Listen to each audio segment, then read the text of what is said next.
Testing. Good evening, everybody. Can you please take your seats?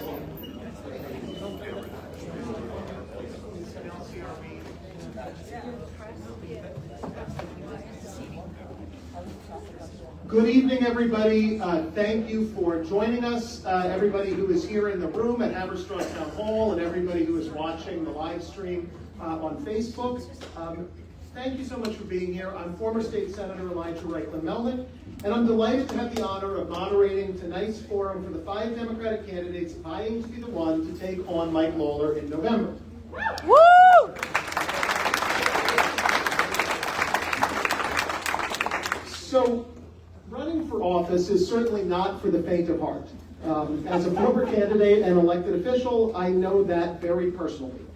Campaigning means taking time away from your family and friends to meet strangers and to ask for their votes.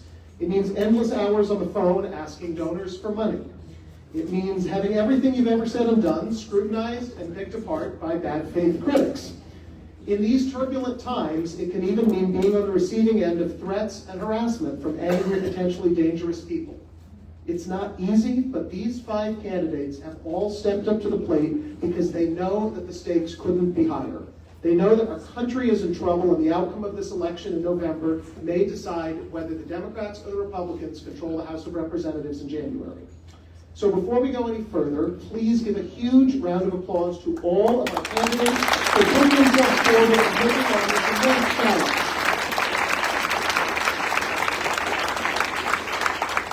This is a talented group of people, and speaking for myself, I am planning to enthusiastically support whichever one of you emerges victorious in this primary, because I know that any of the people here will do a much better job representing me and all of our values in Washington than Mike Lawler. So I know you didn't all come here to listen to me talk. Let me just take a moment to go over a few ground rules for the forum, acknowledge the elected officials who have joined us, and introduce our event sponsors to say a few words of welcome. So here's how this will go. After we hear from our sponsors, I'll start asking some questions. Some of these are questions that I've come up with as the moderator. Some of them are questions that the audience has submitted. One more question. Okay, Nelsie will bring it on up. I can't guarantee we'll ask every question because we had a lot of ones that were submitted, but some were submitted by people who RSVP'd through the website when they signed up, and others have been handwritten here at the door. Thank you very much. There were a lot of great questions. Apologies if I don't get to yours, but we're going to try to cover as much ground as we can in the next hour and a half. Candidates will have up to 2 minutes to answer each question, although if you don't need the full 2 minutes, keep it shorter so we can get to some more questions. Our great volunteer Heather is sitting there in the front row. Heather, thank you. When you have used up all but 30 seconds, she'll hold up a yellow card, and when you've used up all of your time, she will hold up a red card. So please pay attention there. Thank you. We'll rotate which candidate answers each question, so we won't be the same people going first each time.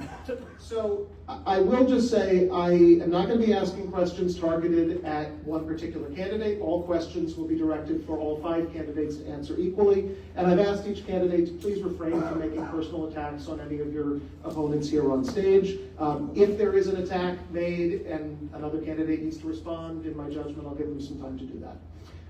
At around 7:45, we'll shift to a lightning round of questions where we've asked each candidate to answer in as few words as possible and really cover a lot of ground very quickly. And finally, to wrap up with a 1-minute closing statement by each candidate. So now I'd just like to take a moment and acknowledge the elected officials and candidates who have joined us tonight. So in no particular order, we have County Legislator Paul Cleary, State Assemblyman Pat Carroll, Cheryl Daniani running for Bardstown Town Board, Ward 1. Paco Cancel, Haverstraw Town Councilman. Greg Julian, former chair of the Stony Point Democratic Committee. Tom Kleiner, former Orangetown Supervisor. Mike Poet, Mayor of the Village of Haverstraw. Jesse Malowitz, Rockland County Legislator. Richard Senna, Haverstraw Village Trustee. Dana Stilley, Rockland County Legislator. Aaron Weeder, New York State Assemblyman. and Ralph Kirschkel, Haverstraw Town Councilman. I also want to thank the Haverstraw Police Department for providing security. No, we're going to get to Howard Phillips, don't worry. I want to thank the Haverstraw Police Department for being here to provide security, to keep us safe, and the volunteers who have helped with the event, volunteer Nelsie, who is helping to stream this on our live stream, Heather, as I mentioned, and others. And I especially want to thank the sponsors of the event, the Town of Haverstraw Democratic Committee and the Stony Point Democratic Committee. We put up here tonight at 10. And so I'd just like to take a moment to invite up Haverstraw Town Supervisor Howard Phillips to say a few words, followed by Stony Point Democratic Committee Chair Cait Conley. Howard, if you could bring the mic over in the middle so we can get you on the live stream. Gotcha. Thanks. Well, thank you, Elijah, and please, let's give a big round of applause because Elijah has really worked so hard to bring this off. Thank you, Elijah. Welcome to the town of Haverstraw, especially the candidates. I was in charge of the weather tonight, so you can thank me for that. We're proud to have this here in Haverstraw. You know, we're one of the oldest named communities in all of North America. When Henry Hudson came up this, he named it Haverstraw, and the name stuck. That's Dutch. In English, it's Haverstraw.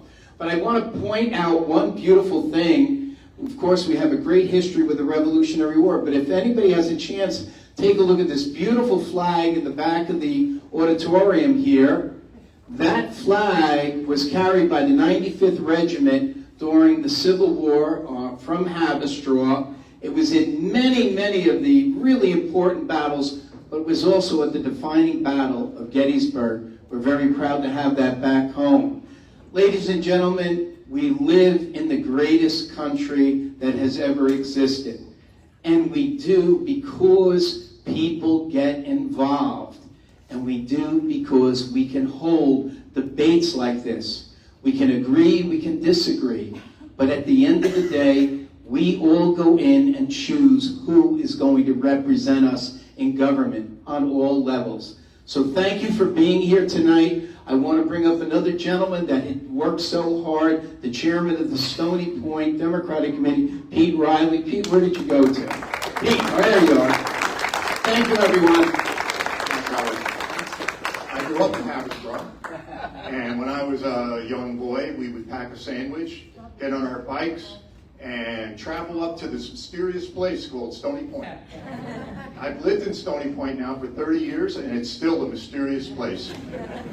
You can cross the border from Haverstraw, which is true blue, and go 1 block into Stony Point, and you're in ruby red.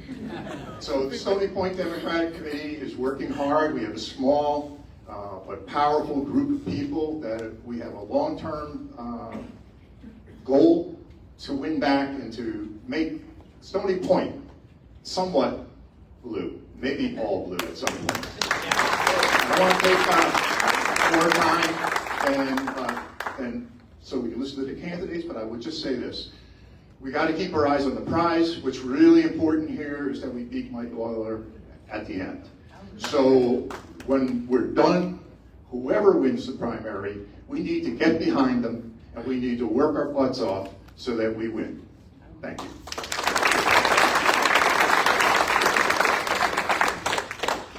Thank you very much, Pete. Thank you, Howard. And once again, thank you so much to the Stony Point and Haverstraw Democratic Committees for sponsoring our event this evening. All right, let's get to it.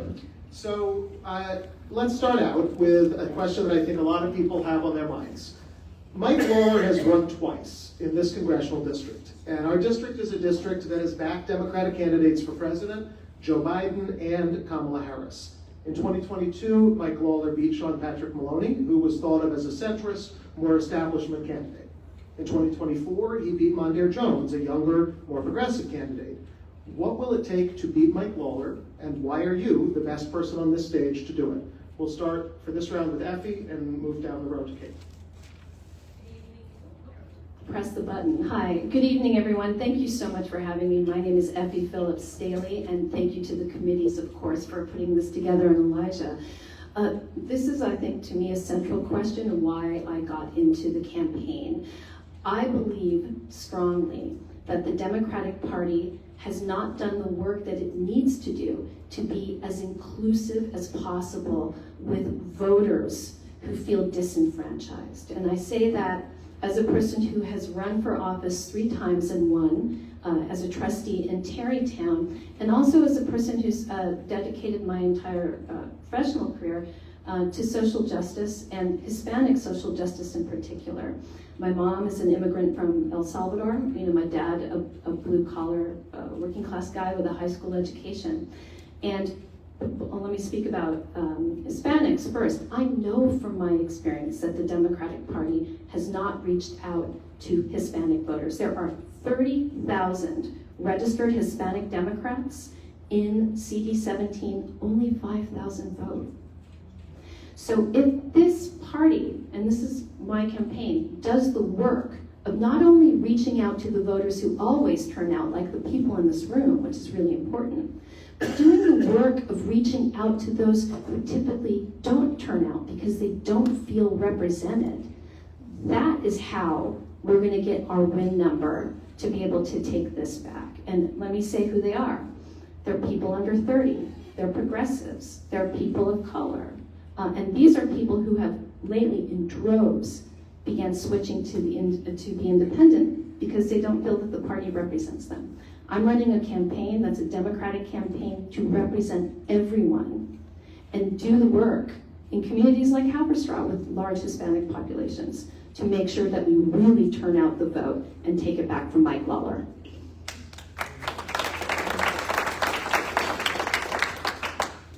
Hi everybody, I'm Mike Sachs. To answer your question directly, Mike Lawler has never run for office when he's not been tied to the mast of a ruling regime dedicated to hurting people. 2022 is not 2026. 2024 is not 2026. The political conditions in this moment are fundamentally different in a way that Mike Lawler cannot present himself as a moderate and then go down to DC and vote in the opposite way and not be held accountable for it. At this very moment, his major votes have been to ensure that the big ugly bill passed, to then rob from us and send money to the Trump administration to terrorize our neighbors and to wage illegal and unconstitutional wars. He's telling us that he gave us a little bit of money back with what he calls a tax cut bill because he doesn't want to cop to the rest of the bill that he supported. But what he's been doing is he's been picking our pockets and then putting pennies back in and saying, look how much I've done for you. In the past 2 elections, he did not have someone making all of his subtext text. He did not have someone calling him out on his lies as lies. I was a former reporter. I covered Congress, the Supreme Court, the 2016 campaign, and the Trump and Biden administrations. I'm also a lawyer. I'm pretty good on the Constitution. Lawler is a fundamental affront to our checks and balances. The way he's been behaving in Congress has been ceding our power to a would-be autocrat so that he can somehow find his way to retain his own power and maybe achieve his further political ambitions. We don't have to live that way. But we have to recognize that 2026 is not 2024, not 2022. And we will win. Thank you.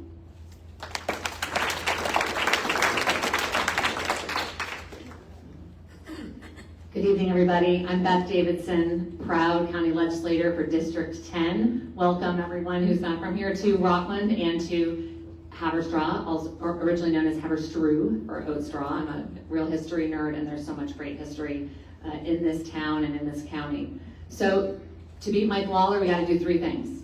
We got to win Rockland, we've got to bring Jewish voters back under the tent, and we've got to build the kind of coalition that finally takes him down.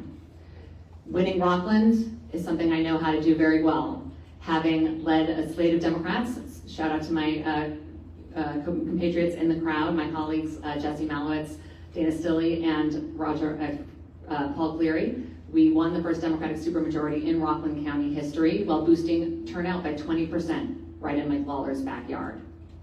And as we know, Jewish voters did not come out for Democrats in the way that they normally do last cycle. I am a trusted Jewish leader on both sides of the river here in Rockland County, and I see all facets of our Jewish community here in Rockland and across the river as well, where I belong to Beit Am Shalom, the synagogue, and served on the board there as well.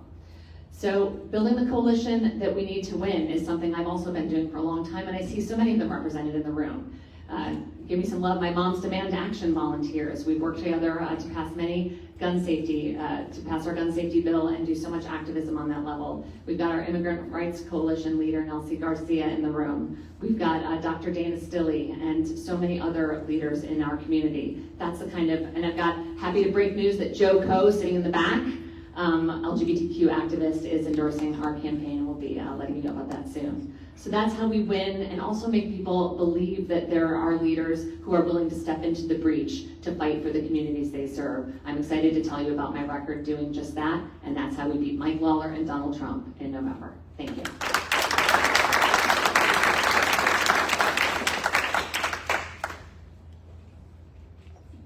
My turn. We beat Mike Lawler by doing politics differently. For those of you who don't know me, I'm John Cappello. Thank you all for being here. I'm from Rockland County, down the road in Suffern. I went to the Air Force Academy, served in the Air Force for 25 years, was a pilot. I was a diplomat, served at the U.S. Embassy in Belgrade, Serbia, United States Embassy in Tel Aviv, Israel. I came back to DC, worked in the national security space, started 2 organizations focused on helping countries democratize, reach their democratization goals in Southeast Europe and the Middle East. When I entered this race in September, I committed to doing politics differently. And what does that mean? I think, first of all, we've been living for the past 10 years under the policies of fear and division, politics, specific political strategy of dividing us amongst each other. How do we defeat politics of fear? I would argue through faith. Faith in individuals, faith in our neighbors, faith in our system. The fact that you are all here tonight shows that you have faith, that things can change. Right, but there are many people not in this room, many people that we spoke about that need to be spoken with. I would argue that the way to speak with them and do politics differently is through restoring balance and accountability. And I'm committed to do that very specifically by 5 things. Campaign finance reform, term limits. Members of Congress should not be allowed to sell stock or trade stocks while in office, nor should they be allowed to transition to become lobbyists immediately after leaving office. And we need a code of ethics for the Supreme Court. Those 5 things not only restore balance and accountability, but they restore trust in our system and trust in the individuals we send to Washington to represent us. That's how we do politics differently, and that's what I'm committed to do. Thank you all so much. Good evening, and thank you all for coming out. I am Cait Conley, and Elijah, I'm very grateful around the framing in which you've asked this question. So as a West Point grad and young Army officer, they taught you that the fastest way to lose the current war was to fight the last one. And so when you talk about why have we lost New York 17 since we've redrawn the lines in 2021, I would argue it's because you've seen Democratic campaigns fighting the last war.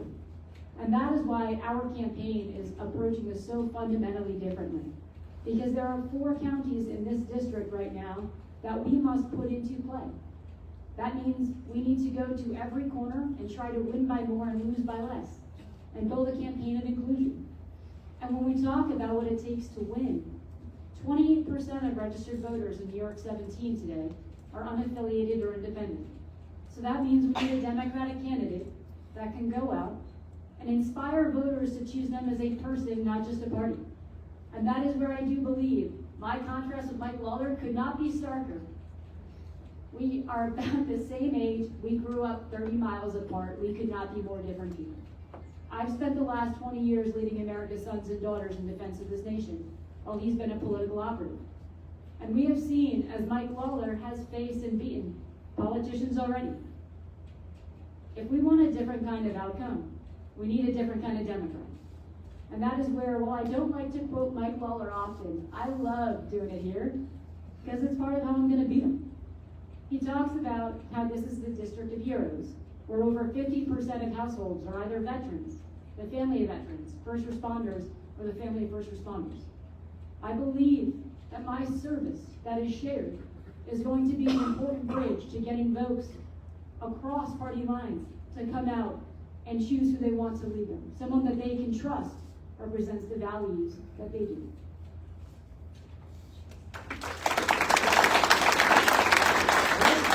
Thank you, everybody. So the next question we'll start with Mike and then go down the line and move back to Effie.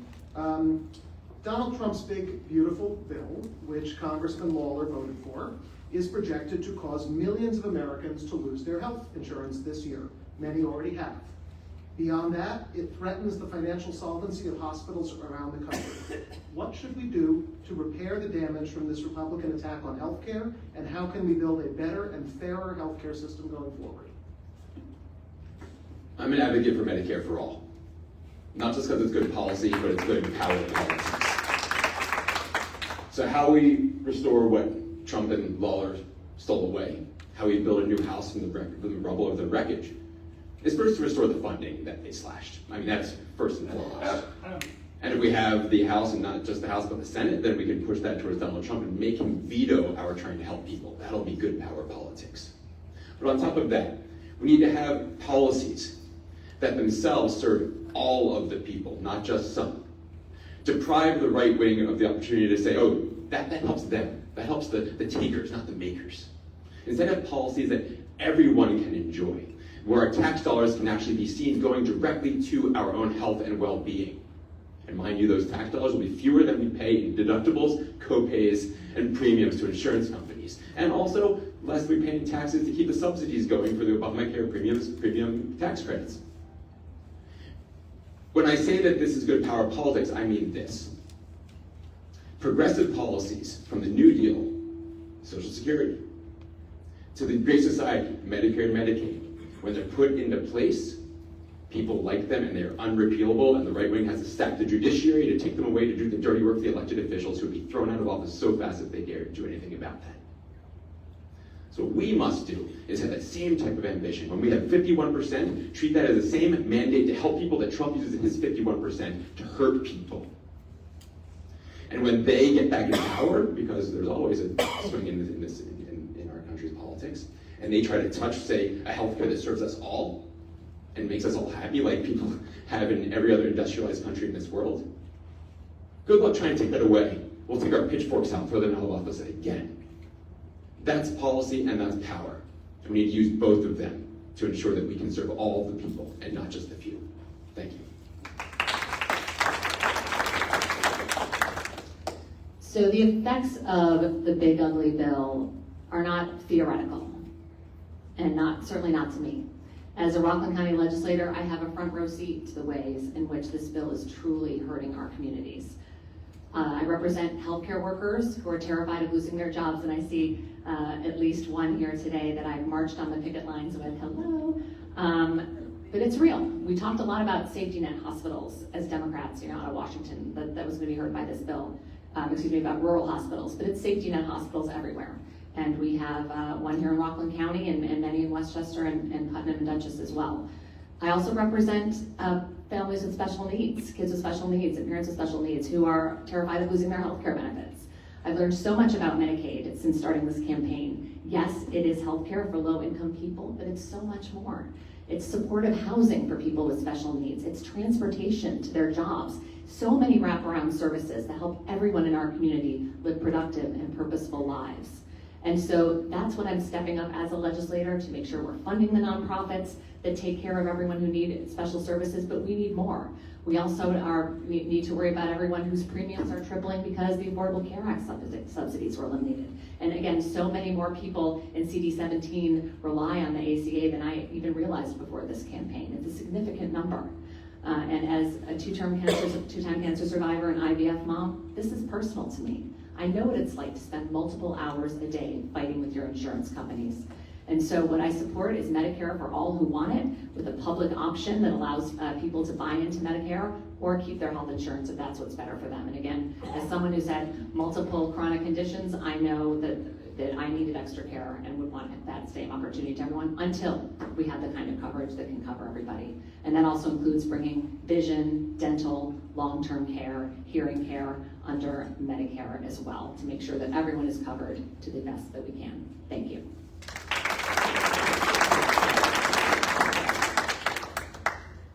I think to start out very specifically, we've got to strengthen and restore the ACA, make sure that it's fully funded, protect Medicare and Medicaid.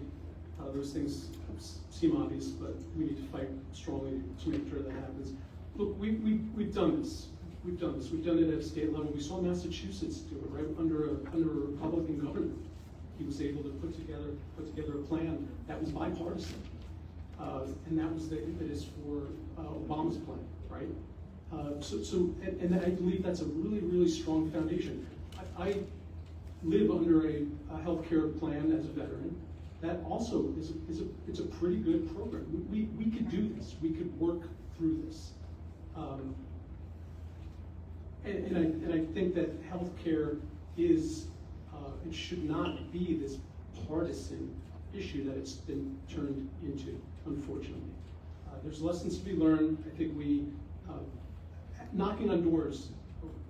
That mentioned healthcare workers. The number of healthcare providers that I spoke with during my time collecting signatures, unbelievable. And it's because the number of healthcare workers is increasing, and it's a huge percentage of the job growth that's occurred over this last year. Protecting them, making sure that they have the programs to continue to serve.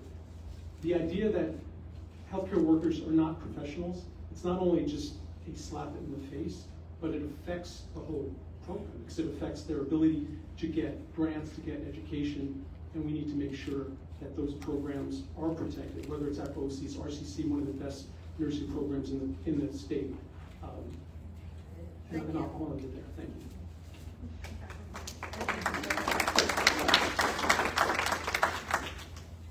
Sorry, Cait, before you speak, just as a note for candidates, we got some reports on the live stream. There was an echo, so when you're done speaking, just make sure to turn your mic off. So, I believe in America, affordable health care should be the right of every person, and not just a privilege for the wealthy few. And what we have seen under this administration is that reality has become far more of a distant dream than anything we feel like we could actually live and embrace right now. And that starts, we have to fix it, and that starts with undoing the harm that this administration has caused. Things like reinstating funding to Medicaid, reinstating the premium tax credits. When you talk about that combined effect here in New York 17, over 37,000 people are likely to lose health insurance coverage because of just those things. But we have to go beyond that too. Look, this administration is waging a war on women's health care.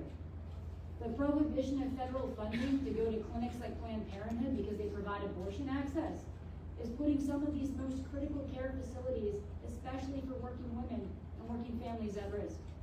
Just here in the Hudson Valley, the Hudson-Peconic chapter of Planned Parenthood has 11 brick-and-mortar clinics, 2 mobile. And in 2024, do you know they provided over 94,000 services like pre-cancer screenings, annual testing, diagnostics? This is basic health care that is being denied to people. So we must first undo the harm. But the problem goes beyond that. When you look at rising premiums, when you look at the pain that families are feeling, having to pay off prescriptions and groceries, that should be unacceptable. I do believe we need to introduce a public option that allows people to opt into Medicare at any age, regardless of marital or job status. And I do believe we need to rein in big pharma. That means ending things like pay-for-delay schemes. We have to bring oversight to these companies that are literally profiting from denying care to sick people.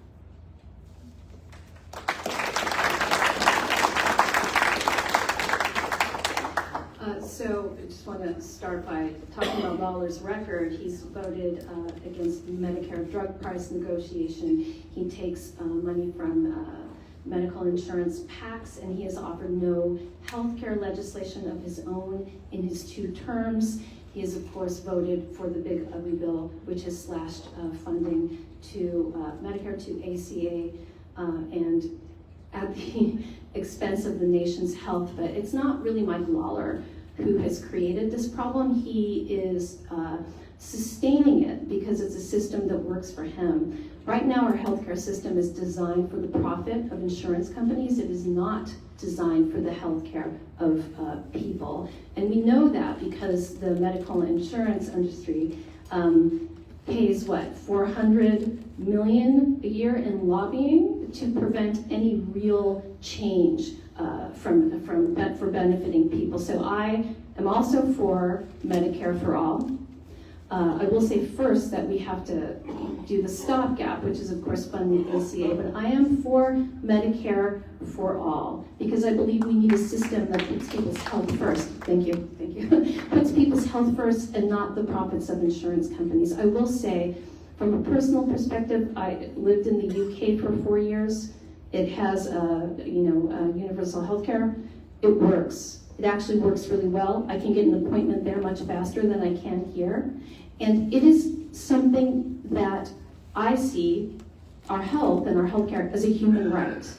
A nation as wealthy as ours, as capable of ours, can certainly put together a system that will work for the people if it stops prioritizing the profits of companies and puts our health first. We are the greatest asset for our nation, the people. We make the nation. So our government needs to work for the people in this respect and make sure that everybody gets health care. Thank you very much. Heather, for this one, we're going to, just to move things along, we'll do a 1-minute response time on this. So the next question, we'll start with Beth. We'll go over to Cait. We'll come back to Effie and Mike. This one came in, was submitted by an audience member when they RSVP'd. What are your plans to address the federal student loan debt crisis, and do you support student loan forgiveness or cancellation? Thank you. What a good question. As a parent with a kid in college and another one in high school, this is something I think about all the time. And we talk about how to motivate more young people out to vote. We need to educate them about really how much this administration is hurting them, especially regarding education, from instituting the first federal voucher program to, as John mentioned, decertifying as professional classes of employment, things like nursing, like physical therapy, occupational therapy, which is not only going to put kids in more debt once they get out of school, but shrink the workforce we need that we just talked about, the healthcare crisis we know is coming. And so really important to re-certify those programs and make sure that they stay professional level. And also, yes, forgiving student loans for those, particularly starting with public employees, is the right way to start and see where we can afford to go from there. But we definitely need to attack that problem. Thank you. Just a reminder, turning mics on if not speaking, audience members are saying there's an echo. Yeah, turn on the microphone. Okay. I think we need to take a step back and look at not just why we're bleeding, but the cause of the bleeding, right? And that's the cost of education has risen so dramatically, and I think that needs to be a real conversation, and that's something that should be done at the federal level, and it needs to be done. I think we also need to look at when we talk about not just college, right? We're talking about expanding opportunities in trade schools, vocational schools. We have got great programs here in this district between BOCES, community colleges. So I truly believe education needs to be our next moonshot, and I hope that we have a chance to talk a lot more about that.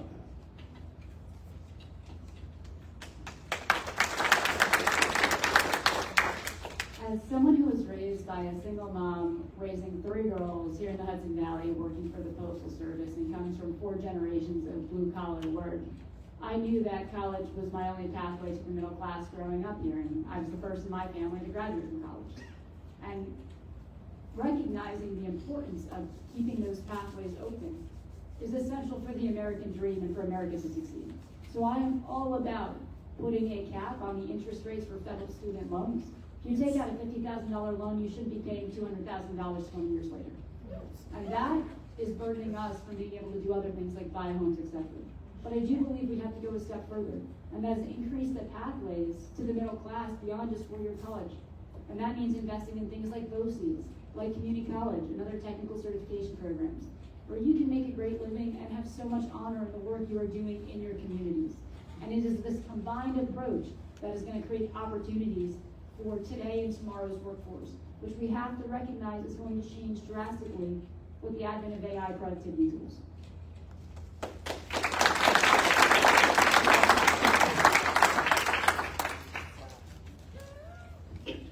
So I'm like one of many who put myself through college. I also came from a working class family. My dad was a pressman at the U.S. Mint. My mom was a teacher's aide in public schools. She taught English language learners. I benefited from a great public university that only cost $1,200 a semester. And so I was able to put myself, and I'll say, this university was UC Berkeley, right? An excellent college. So we have to bring the cost of public education down. We need to invest in our public universities. That's the only way to make it possible. That's how I was able to pay off my student loans, because the debt was low. But I also believe and know how crippling the debt is now for families, for young people. You can't afford to buy a house. There's so much that can be done with those funds. I believe in forgiving student loans because I think that money should help strengthen families and it should go back into the economy.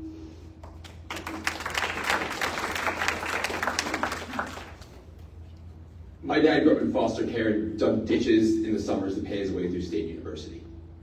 Can't do that anymore. Why? Why are things so expensive? Because student loan rates also incentivize more loans be taken out to pay later with usurious interest rates, so that universities can jack up their prices and create a vicious cycle. How do we stop that? Cancel student loans. Now here's an issue. We tried that through an administrative process. The Supreme Court struck it down. We need a statute to do so. The Supreme Court might strike that down, but we need to try.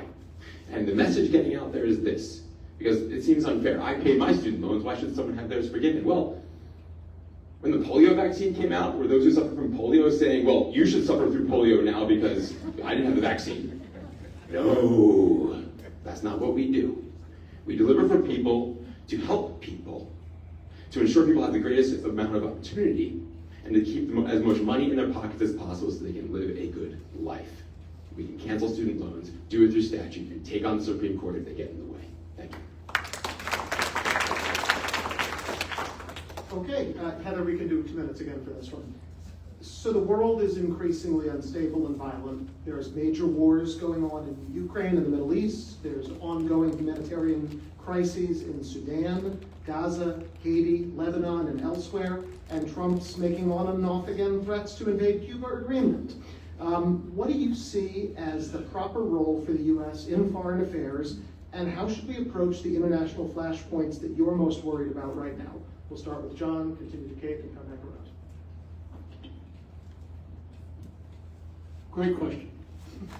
One that I thought about and work on often. Now, I think this administration has lost its understanding of our role in the world. The United States is secure, prosperous, and stable because of our position in the world, because of the relationships we have in the world, because of the partnerships and the alliances we have. The fact that this administration thinks that we could go it alone, that America first means that we could do whatever we want to do and use our power in a way that just benefits us, is so wrong-headed.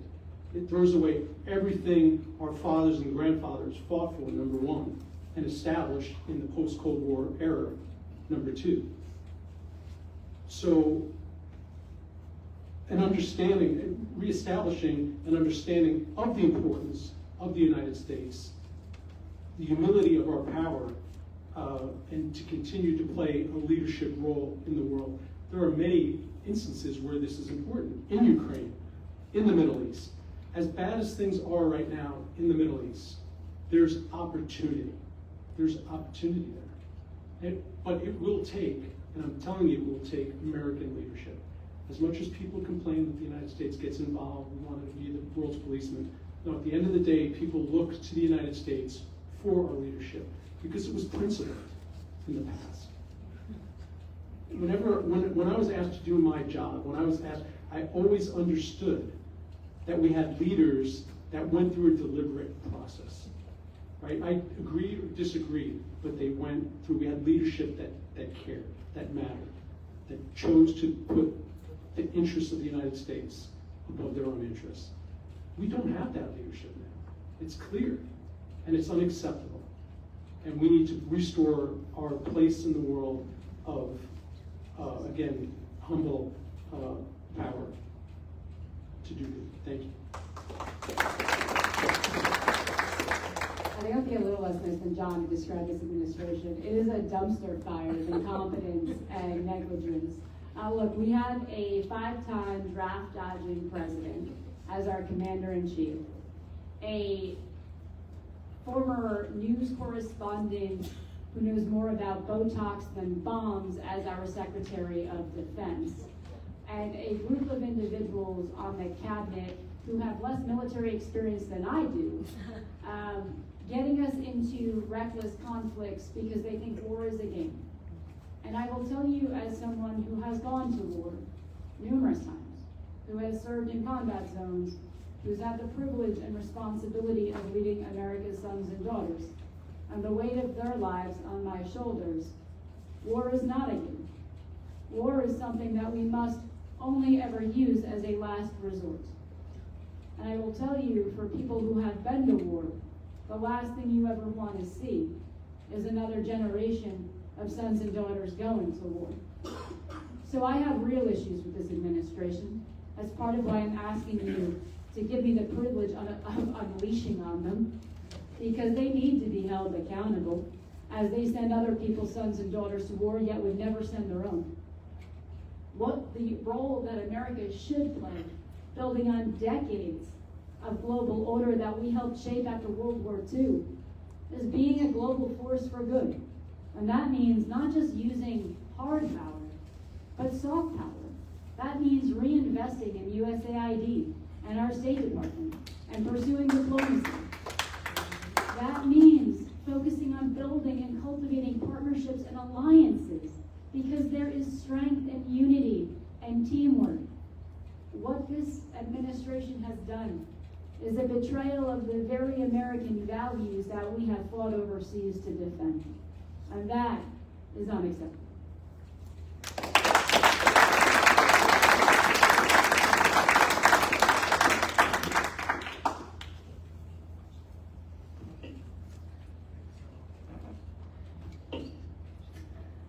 I see the problem in sort of 3 intersecting issues. Like, we have the dissolving of sort of the global order that emerged after World War II and the horrors of World War II. So the United Nations, international laws. We have seen our own nation back away from this for quite some time, and of course accelerated during the Trump administration.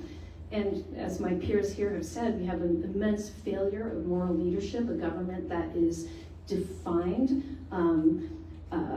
through an interest in profit, through this kind of aggression, and does not put people first. That is the theme that you can see across everything with our government tonight, from healthcare, housing, all these things. But certainly international policy, we have to put people and their lives first. And then also we have the military-industrial complex. You know, we have profit in war, and an immense amount of lobbying of our government from the military-industrial complex as well. So these 3 intersecting issues, but I think really accelerated within the Trump administration, has brought us to where we are today, which is, man, I mean, when he says he's going to take Iran off, like destroy the civilization, who here wasn't afraid of a possible nuclear situation or something very extreme? So the key here is for us to take back Congress, to assert Congress's power, to check the executive branch, and to get this government under control. But more than that, we need elected officials who will bring moral leadership that will put people first. And that means following our own laws, like the Leahy Law, where we do not give foreign aid to countries that violate human rights. We do not do that. So, people first, not profits, our lives over everything else. Elijah, I'm sorry. By the time it gets to the last person, it's often like whisper down the lane, and I don't remember the question. So the question was, what do you see as the proper role for the U.S. in foreign affairs, and how should we approach the international flashpoints that you're most worried about? The U.S., as my colleagues up here have said, is essential in international affairs. We're still a unipolar world, as much as China or Russia would prefer otherwise. And we've abandoned our moral leadership under Trump.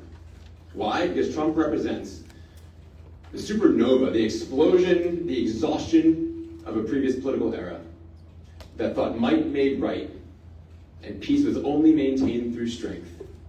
And that as much money as we can throw at defense means that we will be able to keep people doing our bidding. We're seeing that's not the case anymore.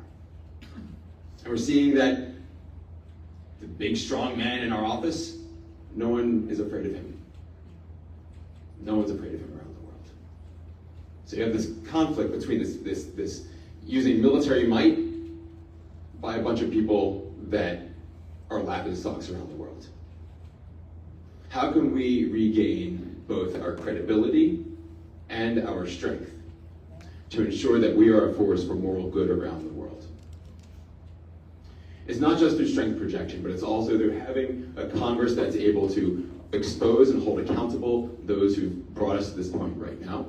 And it's also through then building power so that we can have another administration come into office that's dedicated to ending stupid wars, checking unconstitutional wars, and only proceeding to war when there is no other resort possible. So many solutions around the world, so many conflicts are resolvable through politics, not through military. And when we go in, it's not about whether to go in, but how. Multilateral coalitions. Approval by the people, not only in the country that you're going to invade because their leaders are hurting them and killing them in scores, but also by the people here in this country who want to help if that's an option. As Obama said, I'm not against all wars, just dumb wars. Right now, except for Russia and Ukraine, there is no war we're currently in that we shouldn't be in. And we should be getting out of those and focusing our energies here at home until and unless those abroad ask for our help, and we're willing to give it. Thank you. My grandfather was a World War II hero, served on the USS Indianapolis before being transferred to Pearl Harbor, where fortunately he was out doing surveillance and not in the harbor the day of Pearl Harbor. And the idea that we would now be questioning, or that our president would be questioning the validity of remaining a member of NATO would be unthinkable to him. And I'm sure anyone else who has family who served either then or in Vietnam. I want to thank my colleague Joe Damiani for his service and all the other veterans who are here with us, including, of course, John Cappello and Cait Conley. Because we are looking again at a draft in December. No one is talking about that. But that is what was in last year's budget, and that is what we are currently facing. As we have a president who takes us into promised an end to all wars, but is taking us into yet another war with no justification and no end in sight. And of course, we have Congressman Mike Lawler, who says he's okay with boots on the ground, as long as we're going after uranium, and he's okay with continuing to fund the war without congressional approval. I would want to serve on the Foreign Affairs Committee when I'm elected to Congress, because we have such an international community here in CD17, from our proud Ukrainian community, so many different communities that deserve representation and need it. And when you go last, you do want to cover other ground. So I'll also say we're not only ceding our ground in terms of military might, we're ceding it in terms of science. I'm sure that everyone was so excited to see Artemis, because it felt like it had been a long time since we'd done something really exciting and been a leader also in science and what's possible. And we're also seeing that dial back as Donald Trump defunds research funding. And we are losing so many amazing students to other countries to take their technological advancements and their great ideas to other countries. And not only because of the defunding of grants, but because of our immigration policies and students who no longer want to come here because it doesn't feel safe. That's how we withdraw further and further from the world at a time when the world has never needed American democracy and leadership more. Thank you. Thanks very much, everybody. Beth, you just turn your mic off so we avoid the echo. Sorry for that. So we're going to stay on foreign policy for one more question. Heather, let's do just a minute on this one. Diving a little more deeply into the Iran war, which has already killed thousands and sent the price of gas, oil, and fertilizer skyrocketing. Do you agree or do you disagree with President Trump's decision, which Congressman Lawler fully supported, to take the United States to war with Iran at this time? And what do you think Congress should be doing right now to address this issue? I fully disagree with Trump's decision to launch us into yet another war in the Middle East. I know this not just because I've been there, but also because at the White House I served as the director for counterterrorism, which included trying to stop the Iranian distribution of lethal weapons to terror groups around the world. Make no mistake, I am a firm believer we cannot let Iran get a nuclear weapon. The instability it would cause in this world, in the Middle East, but beyond that, is not something we can let happen. And I do believe the regime, the Ayatollah Khamenei, was evil. And what they did to people was evil. But the way Trump has gotten us into this conflict has not made America safer in the long term. We need to not confuse short-term military successes for long-term strategic victories. The way he's conducted this does not mean Iran will not be able to build a nuclear weapon in 5 or 10 years. It does not mean we have a better Iranian government at the helm, the exact opposite. We just replaced one dictator for his son, who's 30 years younger and even more hardline. I mean, going back to this administration is incompetent in everything it does. We cannot afford to let go of America's national security priorities, but how they are conducting this is making America less safe, not more safe. And we are literally paying for it at the pump and in our daily lives, and with the lives of American service members.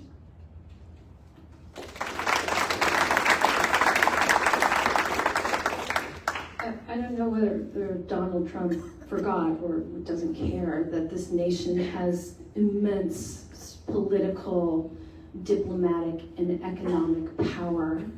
And why wouldn't we go there first instead of starting a war like this with a potential for a draft? And for those of us with children, like my 18-year-old son, this is not okay. So, of course, I'm very much against this war. I see no strategic advantage to our nation for being a part of this.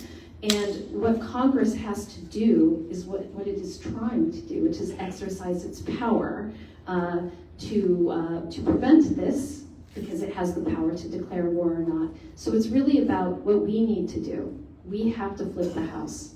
We have to flip the House to get this back under control, because until we have a Democratic majority, it's going to be total chaos as we've seen it, and it has to stop.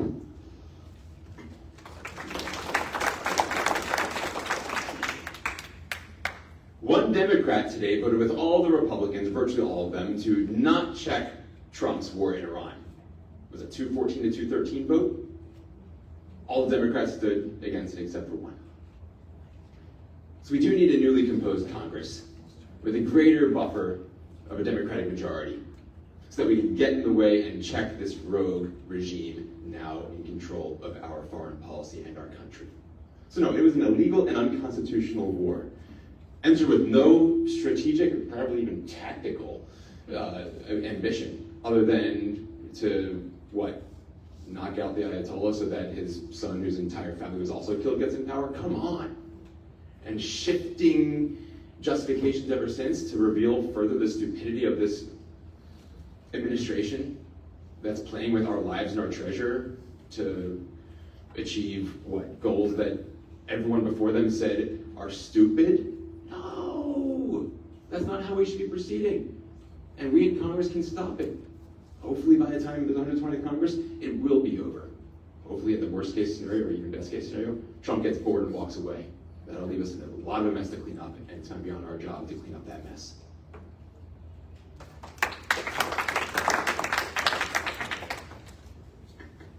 We can all have our theories about why Donald Trump started this war.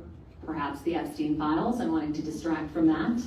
Perhaps the soaring costs on American consumers. The war he has been waging on working families since the passage of the Big Awful Bill. Certainly gas prices have been soaring. I'm very proud that at the moment the conflict started, I stepped stepped up and along with my colleagues introduced legislation to cap the sales tax on gas at $3 to afford people here in Rockland a little bit of relief at the pump when we can, using the powers that we can as legislators to make things a little easier. And I'll also say that we need to be very careful as a country that whenever we cede power, we create a vacuum that is filled by Russia or China. By lifting the sanctions on Russian oil, Russia has been able to pay off a huge chunk of its debt to the Ukraine war because more money has been flowing into Russia because of this war than ever before. So we need real leadership that's mindful of what happens in one part of the world when we wrongly flex power in another. Thank you.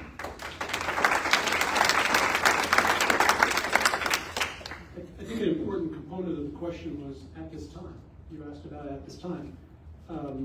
I agree with everyone that the incompetence is just staggering, bringing us into this war. But make no mistake, Iran is an adversary, a very serious adversary of the United States. What other country in the world has a policy of death to America and has acted upon it? Right? So I'm not suggesting for a second that this war was prosecuted in a good way or a competent way or should have been done. However, it's an exact example of what it means for United States leadership.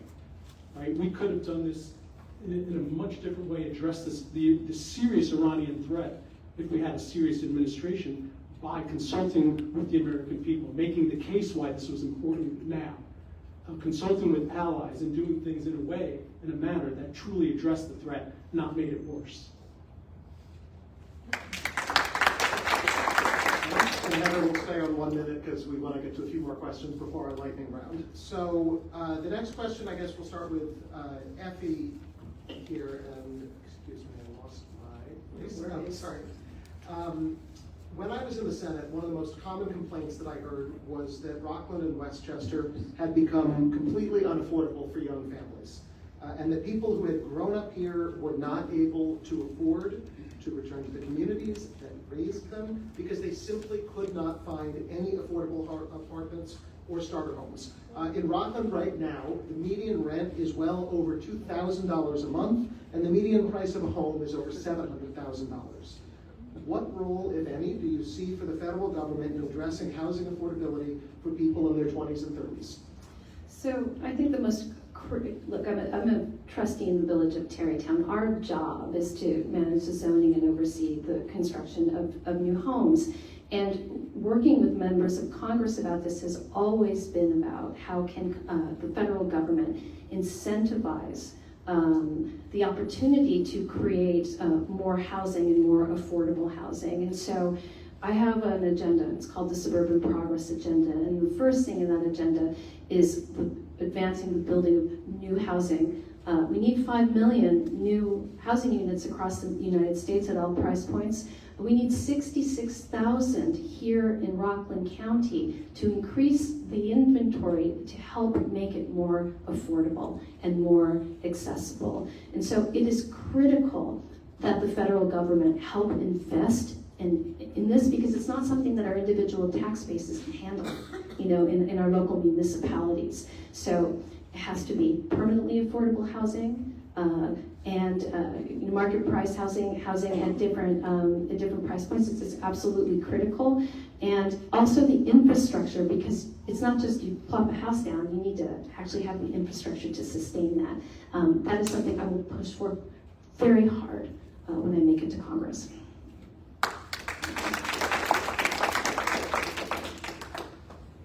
Yeah, the federal role in housing is spend money. As a member of Congress, you authorize and appropriate money to go towards Fair Housing Act, to go towards loosening up interest rates, lowering interest rates, and to go towards easing the restrictions or tariffs that we currently face on housing and building materials.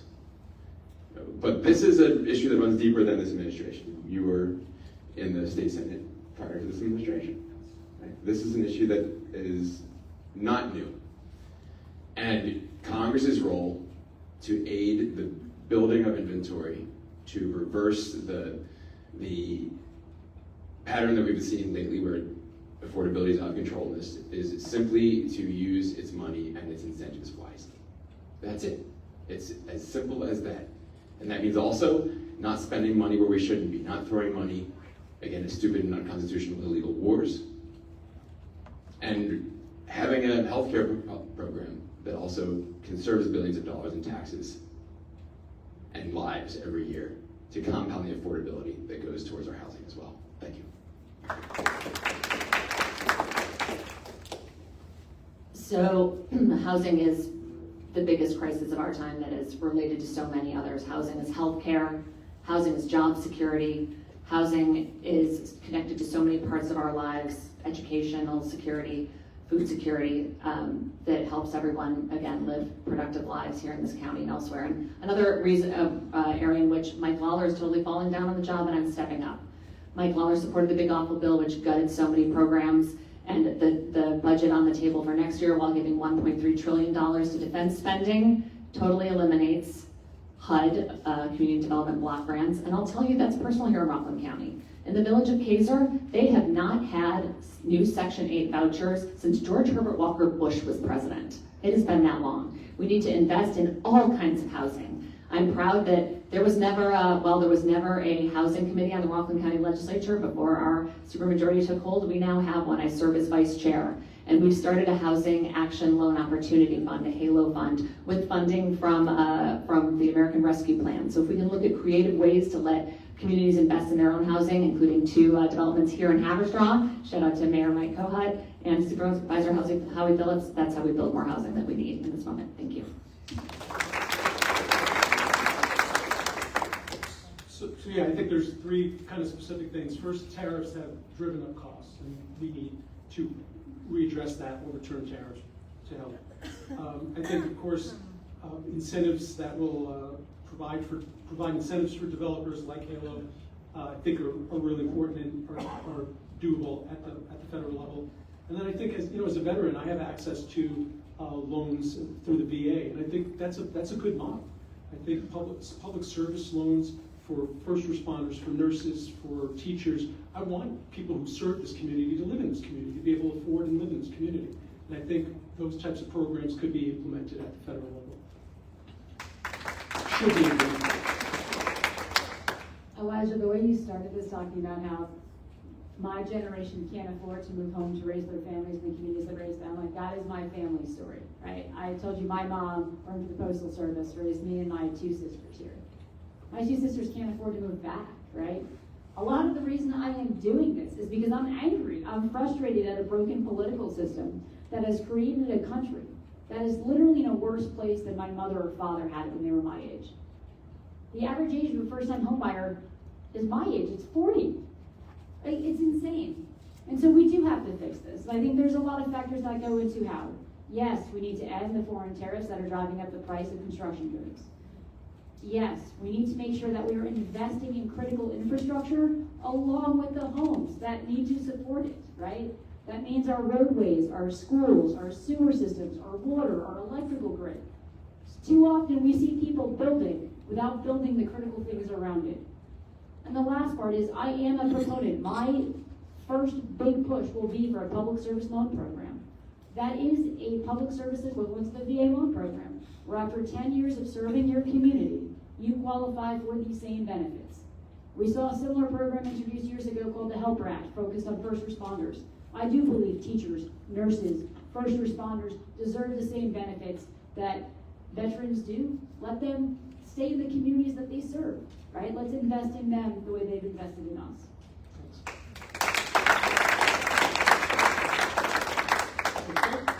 Next one, we'll start with Mike. Members of Congress often have the chance to advocate for major federal investments in infrastructure in their districts. What potential infrastructure projects do you think could have the greatest positive impact for Rockland residents, and why? So on my side of the river, they're talking about recommissioning Indian Point. Yeah, right, I heard that. We have an opportunity throughout the district, not only in Rockland, but in Putnam, Dutchess, and Westchester, to reanimate the investment in green energy, in renewable energy, that this administration has cut off. I just read something like, 33% now of our energy production is coming from renewables. Probably a lot of that's coming from Texas, a deep red state which also recognizes that it's worth investing in because it's the jobs and money flow into the state because of that. We should be doing that, and the federal government should be back in business to help aid that forward. That's for jobs, which then helps affordability, which helps housing. It's for infrastructure, which then helps our communities thrive and survive in a new era. But that, to me, is the low-hanging fruit. That's what we must push forward towards.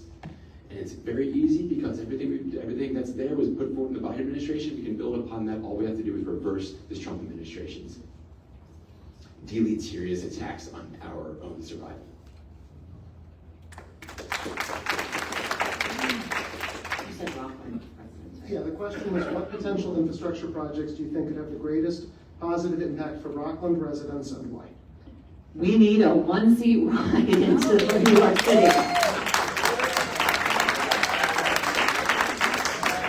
And unfortunately, our Congressman Mike Lawler is going along with Donald Trump, who has shut down the Gateway Project to punish New Jersey and New York for being blue states run by blue governors who oppose his agenda. And it is hurting us. We are whacked by congestion pricing because we have so many first responders and teachers who drive into New York City. And I used to take the train every day. When I worked in the city, it took about 2 hours to get there and 3 different modes of transportation, planes, trains, and automobiles, and an hour and a half to get back. And so that must be the #1 thing we finally make happen. It will lift all of our home values, lower our carbon footprints, and finally put us on the clean energy path we all want. Thank you.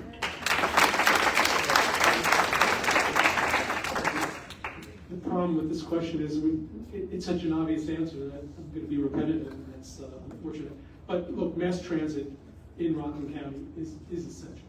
The demographics are changing, continue to change. Population density, we need to improve the infrastructure, mass transit here in Rockland County, which absolutely includes transit into New York. We're a 20-minute ride from drive without traffic into the city. But it's so difficult to get there, and there's no real excuse for that. There's ways that we could solve this problem, and that's a priority. All right, so I'm going to push back on the premise that we only have to do one thing. Because the reality is it's not one thing that's crippling our families, it's all of it in aggregate. Yes, we need to invest in public transit. Yes, we need to hold monopoly utility companies accountable and invest in alternative energy sources that can help people address what are going to be continued rising energy costs. We need to do all of those things. We also need to invest in improving our water infrastructure. I still remember being in federal government service when we saw the New York CLU put out the advisory that tens of thousands of students here in Rockland in 2023 were exposed to lead in their drinking water. So let's be very real. We have a lot of urgent needs that we must be addressing right here in Rockland County. It's not one. And I refuse to accept that a federal government can only do one thing at a time. It is that kind of incompetence and politicians playing the same games that have gotten us into this position in the first place.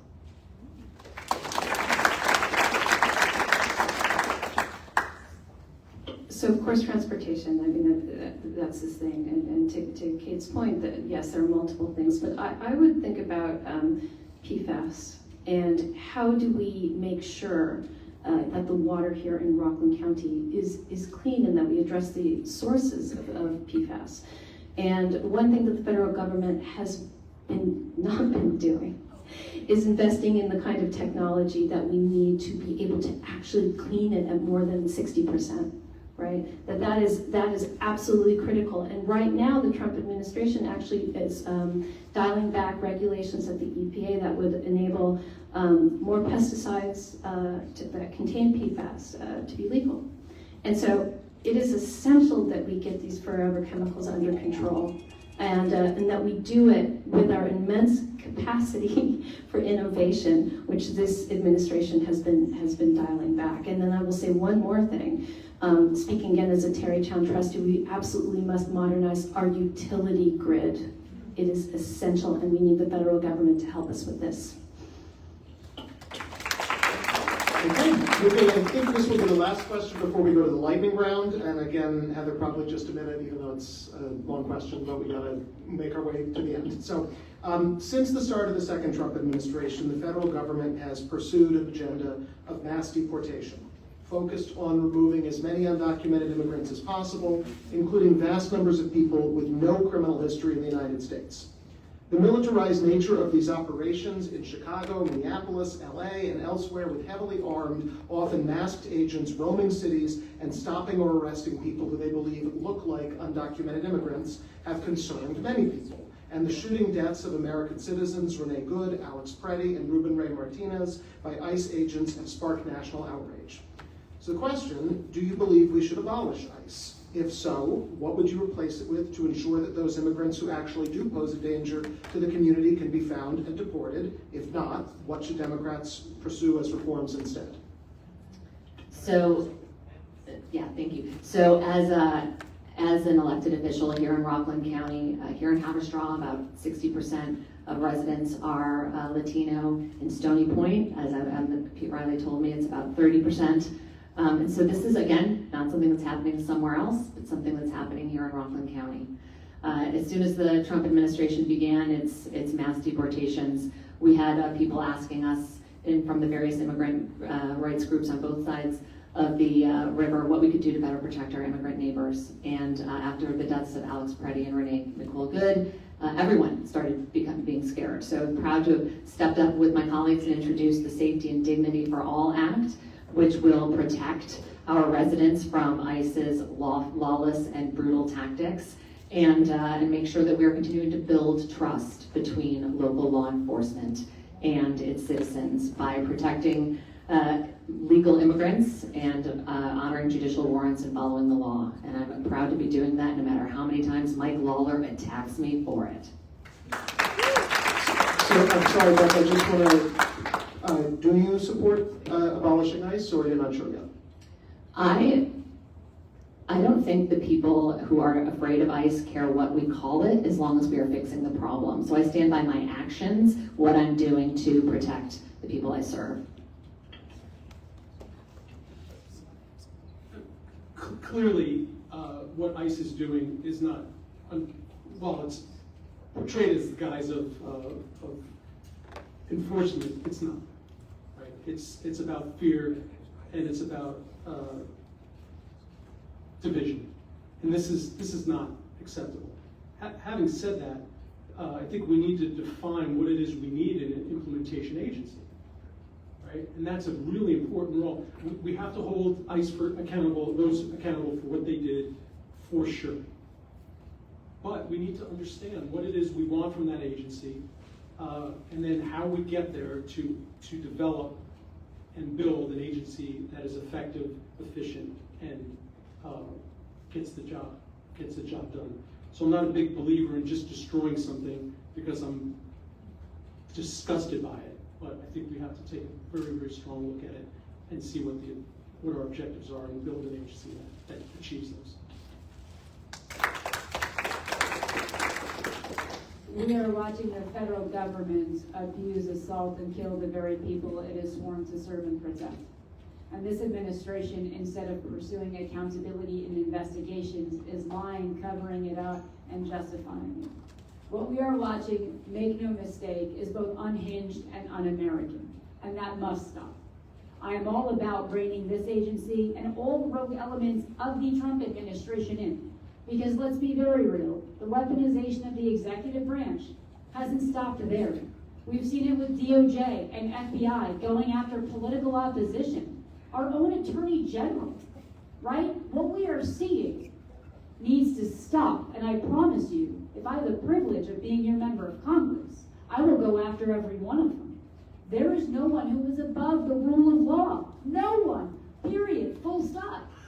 But I will also say, going back to the important issue of immigration, we also need to fix a broken immigration system, where we need to be protecting dreamers and giving people pathways to citizenship. There are members of our community that have been here longer than I've been alive, that we have failed, that we can no longer accept that failure with. Just to clarify, as I asked Beth, are you closer to a yes, no, or maybe on my question? I'm reining it in all the way. Okay. I would abolish ICE, to be very clear. But I want to also say this is really to contextualize it. My mother came to this country in 1968 as an immigrant from El Salvador. And she came through Immigration and Naturalization Services. Service was called a service. It was in 2003 that ICE was created. It's a combination. Well, they dissolved Immigration and Naturalization, and they combined. They created a new thing, ICE. That was a combination of immigration and customs enforcement. These things used to be separate. They should be separate, because when you hear people say we need to have ICE because we need to control drug trafficking over the border, that conflates drug trafficking with immigration, which this administration weaponizes, and it's wrong. These are two separate things. So we do need to abolish ICE. I believe it's now a paramilitary force. I don't think it can be redeemed. I think we need to go back to immigration and naturalization, and then we also need to go back to customs enforcement and make sure that they take care of the job of protecting us and ensuring that migrants are actually treated with dignity like my mother was.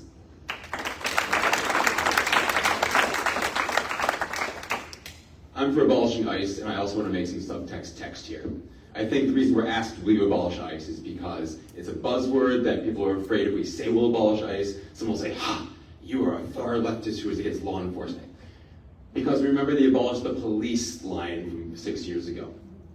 Now the fundamental difference between abolishing law enforcement, which I think people like and want to make sure that it serves their communities, and abolishing a paramilitary force that has destroyed any legitimacy it once had. Abolishing ICE doesn't mean getting rid of border enforcement. It doesn't mean getting rid of customs enforcement. It doesn't mean getting rid of those who are trying to make sure that criminal elements in this country don't belong. If they don't belong here, they aren't here. It is not the same as the abolish the police buzzword. Understand that. Don't be afraid of standing up to an organization, to an element in this country that right now is part of a status quo that's only 23 years old. We don't need it. We need law enforcement. We don't need ICE. Thank you. Okay, thank you guys. We're going to go to our lightning round questions. We're going to start with some policy ones. All of these have been suggested by members of the audience. So if you could please just do a yes, no, if at all possible. If elected, will you voluntarily divest any holdings of common stock that you currently own and sign on to support the banning of Congress from trading and owning stocks while serving? John? Yeah, I think I made that pretty clear, yes. Yes. Yes. Yes. Yes. Okay. Do you support reopening Indian Point? Cait, then we'll go down this way. No. No. No. Hell no. Nope. Okay. Do you think there should be John, you mentioned this before, but do you think there should be term limits for members of Congress? And if so, how many years should they be allowed to serve? And I think we're on Effie. Yes, 3 terms. I don't support term limits because I think it deprives us of institutional capacity in Congress. I don't support the gerontocracy we have, and people should know when to retire. But no, I think part of the reason we have the Congress we have is because 20 years ago or 30 years ago, Mike, we gave quick our answer, splash sorry. institutional capacity. Yep. I do not. I think term limits are elections for now, and I think we need to fix it through other ways, like ending gerrymandering and protecting voting rights. Absolutely support term limits, 10 years. Absolutely. The average age of the Democratic Congress is like 1,000,000 years old. I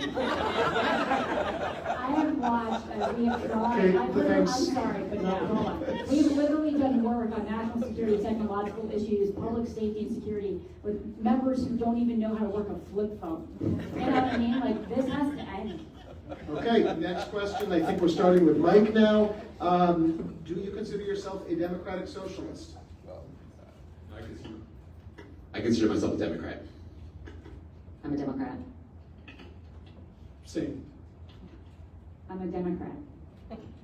I'm a progressive Democrat. Okay, starting with Beth, would you support a national wealth tax for billionaires? Yes. Yes, that's something we need to look seriously at. Yes, they need to pay their fair share, but we also need to be very real of, you can up the percentage, the issue is loopholes. Like, we can't actually lose sight of what the real problem is, which is they find ways to get out of it, whatever the number is. So we need to close loopholes so people pay their fair share. Thank you. Effie? Yes, and it has to work. Yes, we have to take on the Supreme Court that's already signaled it would strike such a law down. Okay, next question, and I've lost track. You started that, Beth. So John, you're next. These are all from the audience. Would you vote to impeach Donald Trump? You know, that's kind of a gratuitous question. I mean, You can say yes, no, or maybe. maybe. Okay. Maybe. Yes, but we shouldn't stop there. I've got a longer list. Yes.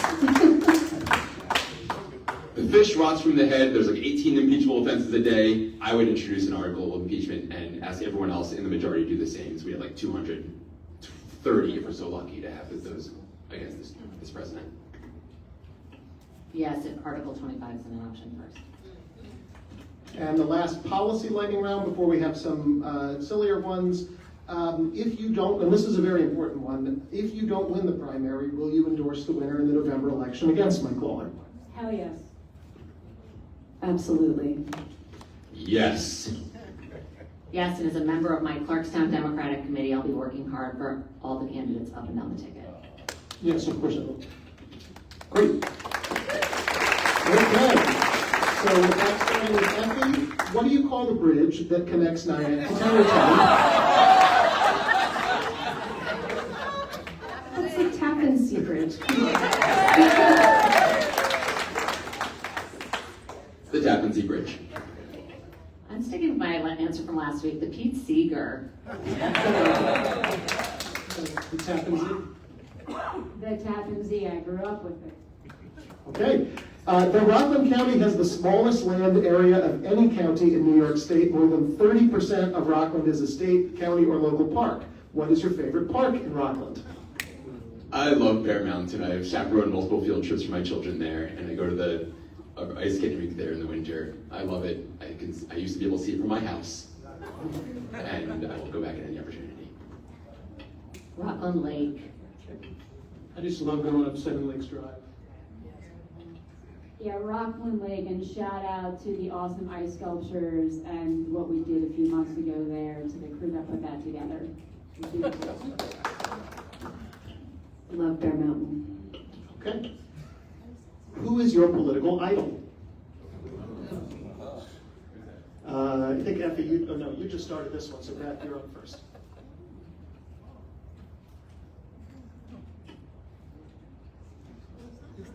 Your mic is on. Shirley Chisholm. Shirley Chisholm.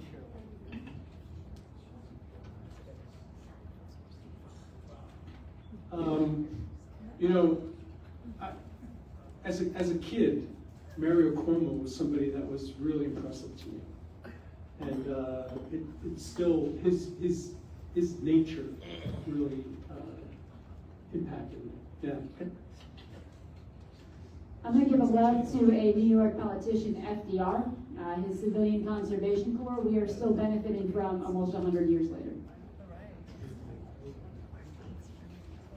Contemporary, I think Nydia Velázquez is amazing. I love how she won it and held it. Like she is a queen. I just read Lincoln's biography, which I think everyone should read, and so I'm thinking a lot about Lincoln right now. And she took mine, Lincoln. But I would go to any of the members of Congress in the Reconstruction, Thaddeus Stevens, Charles Sumner, those who fought slave power, fought for representative democracy in a more equal country. We need to have another Reconstruction, nothing short of it. Those guys sought to see it through when Andrew Johnson destroyed it. Johnson's our Lincoln. Let's beat this guy and make sure we have a country that serves all of us. Thank you. Okay, next one. I think this is for John. Starting, do you speak any other languages besides English? If so, which ones? Govorim srpski jezik. Serbian. Okay. Yeah, Arabic. Pues hablo español, claro, porque mi mamá habla español. Un poco español, I can read Hebrew, don't understand much of what I am reading. I'm helping my children study for my older son study for his bar mitzvah now, but all my cognitive resources have been pooled in the English language if you haven't yet already gathered that. Un petit peu de français, just enough to order in restaurants and shop. All right, starting with Cait, Mets or Yankees? Not even a question, man. Yankees, Don Mattingly is still my hero. Yeah, the Yankees. You sound very sad about that. My husband convinced me. It took about 20 years. And then I came around. It's our family team. See, so we're talking about our favorite political people. As Washington said, I cannot tell a lie. I grew up outside Philadelphia. I'm raising my children Philadelphia Phillies fans. That said, I know, okay. That said, I'm a Mets guy because I'm for the underdogs.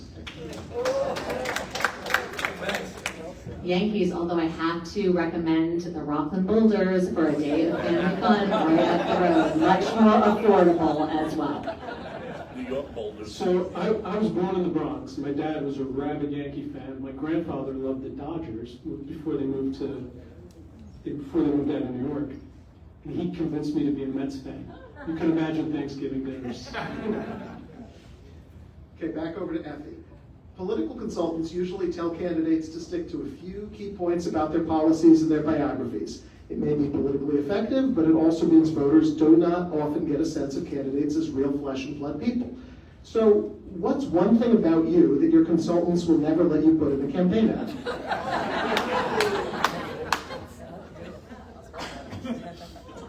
You know, I'm just gonna sound crazy, but like they have to drag stuff out of me. I tend to be kind of a private person, and you know, so to be truthful, I can't think of anything. And besides, I think people here know that I tend to say the things. I don't hold back.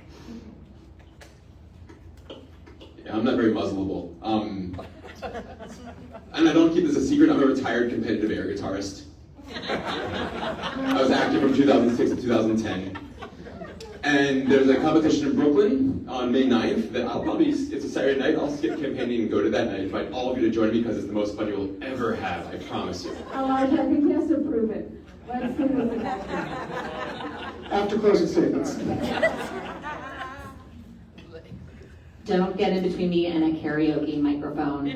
There is definitely footage. It will definitely, I'm sure, come out at some point in this campaign.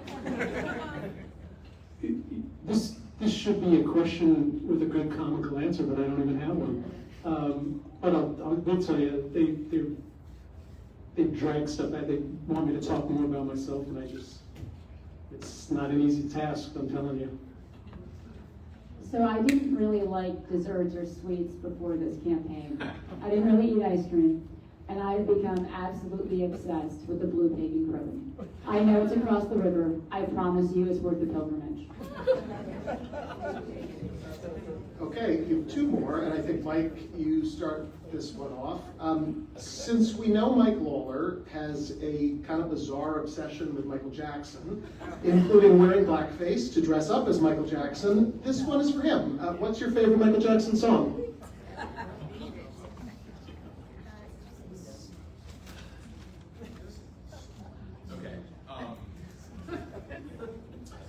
Smooth Criminal or Dirty Diana. I'm more of a dark heavy metal kind of guy, and those are the songs that rock the most. But I'll keep my thoughts about Michael Jackson to myself. The way you make me feel. I was about to karaoke.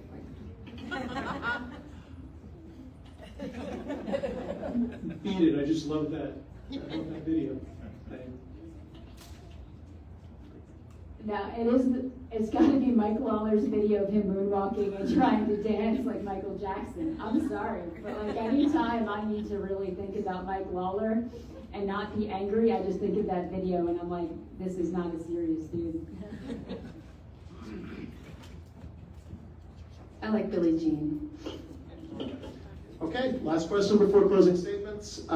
What is your dream 2028 Democratic presidential and vice presidential ticket? It is way too early for that. Way too early. I'm sorry. I have people I like right now, but who knows what's going to happen in the next couple of years. Anything can happen, as we see with some dirtbag politicians on both sides of the aisle. So no, I'm not going to answer this question. I'm going to wait and see how a primary shakes out, because we've all been experiencing it ourselves. Two of my clients, Gretchen Whitmer and Cory Booker. In that order. Yeah, I'm reticent to answer just because it's like a kiss of death. People who we're talking about this early are never on the ballot, right? But I am impressed by Pritzker in Chicago. Right? Yeah. I'm not gonna commit yet, because I honestly want to see better leadership coming out over the next couple of years than what we've seen. You know, we need a stronger Democratic Party, and people are gonna fight back better. And I can't say anyone's really blown me away with what I've seen. Yeah, I really can't answer this either, and I think my consultant would tell me not to.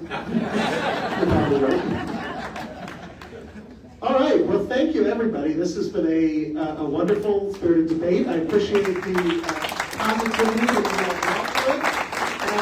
And so just before we wrap up, I'm going to ask each of you to make a closing statement of no more than 1 minute. And we started originally with Effie, so for closing, I think we'll start with Cait and work back this way. So first, Elijah, thank you for doing this. Thank you for everyone who helped put this together. Thank you, Haverstraw, for hosting us. Stony Point, for your leadership and bringing this together too. Like, at the end of the day, we talked about a lot of really important things tonight. But we don't get to fix any of them unless we win. Because we don't get to govern unless we win. And we have watched as Mike Lawler has won this district twice. So what I am passionately focused on is kicking his ass and getting him the heck out of here. And that, I do believe, is still going to be a hard fight. And we've got to be able to have somebody who can get in that arena, take him on toe-to-toe, and beat him. And that means beating him when it comes to winning the hearts and minds of voters in every corner of this district, every corner of Rockland, every corner of Westchester, Putnam, and Dutchess. And I do believe that if we want a different kind of outcome, we need a different kind of Democrat. And this is also about the next generation coming up, who's going to do it differently going forward. That's what this is about.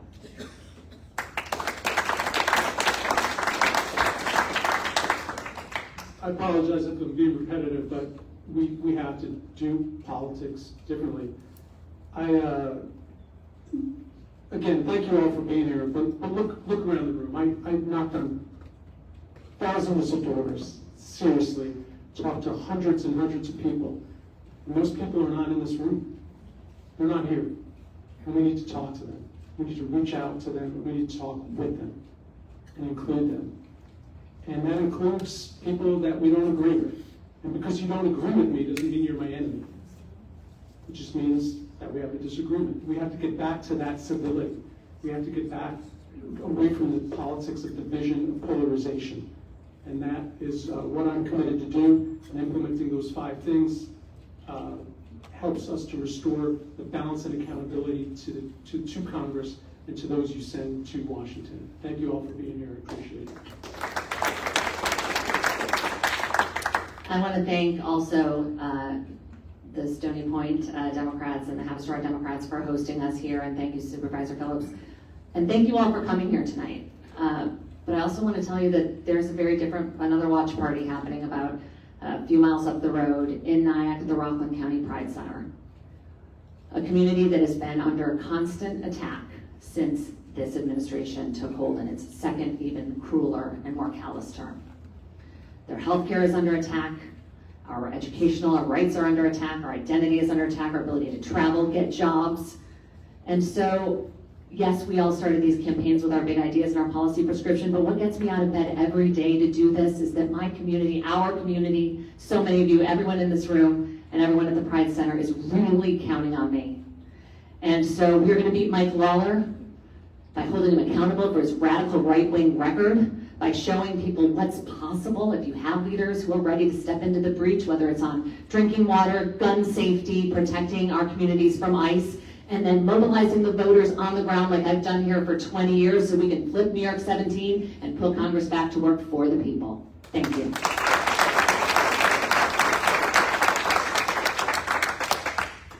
Every single one of us on this stage is going to work our asses off to beat Lawler. Every single one of us. It's up to you now to pick your wave rider, because a wave is coming for him.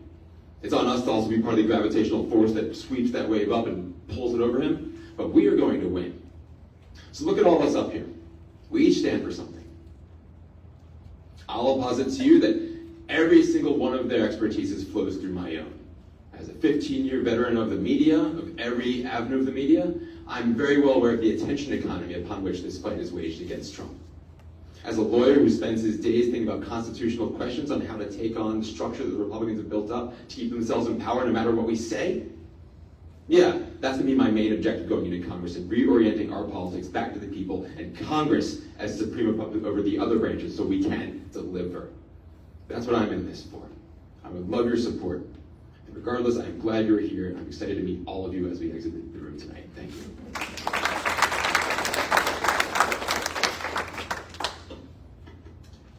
So again, my name is Effie Phillips-Staley, and thank you all for being here. Thank you to Haverstraw. Immense thanks to everyone. I see victory in two broad ways. One is, of course, we have to defeat Mike Lawler. But the other that is just as critical to me and actually central to my campaign is that we do it with the most inclusive voter pool possible. The Democratic Party has failed repeatedly at being inclusive and in inviting in the kinds of voters who have been marginalized forever. And we will not win this unless we do that work. I am dedicated to the coalition building of young people, of progressives, of Haitians, of Ecuadorians, of the LGBT community, all the people who have been left out, and especially the working class.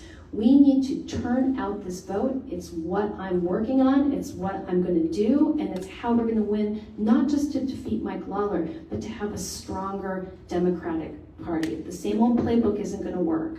We have to be more inclusive. Thanks.